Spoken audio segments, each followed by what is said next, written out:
ప్రజలు అలర్ట్గా ఉండాలి, మధ్యాహ్నం పూట అవసరమైతేనే బయటకు రావాలి. సీఎం రేవంత్ రెడ్డి అధికారులు ముందస్తు జాగ్రత్తలు తీసుకోవాలి.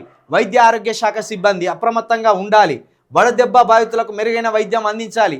రాష్ట్ర వ్యాప్తంగా ఓఆర్ఎస్ ప్యాకెట్లను అందుబాటులో ఉంచాలని ఆదేశం. 48 డిగ్రీల టెంపరేచర్లు దాటినాయి. తెలంగాణలో కూడా కొన్ని దిక్కుల 47, కొన్ని దిక్కుల 46, కొన్ని దిక్కుల 48 ఈ రేంజ్లో ఎండలు దంచి కొడుతున్నాయి. ఈ నెల 26 వరకు ఈ ఎండలే ఉంటాయి. కొంత ఈ ఎండల నుండి మిమ్మల్ని మీరు కాపాడుకోండి అని ముఖ్యమంత్రి గారు కూడా చెప్పడం జరిగింది. పైగా ఓఆర్ఎస్ ప్యాకెట్లు ఉంటాయిగా, ఆ ప్యాకెట్లు కొంత వడదెబ్బ తాకకముందే అప్పుడప్పుడు నిమ్మరసమో అత్యధికంగా నీళ్ళలో తాక్కుంటా వీటిని అందుబాటులో ఉంచుకోండి అని కూడా మరొక సలహా సూచన ఇచ్చిండ్రు.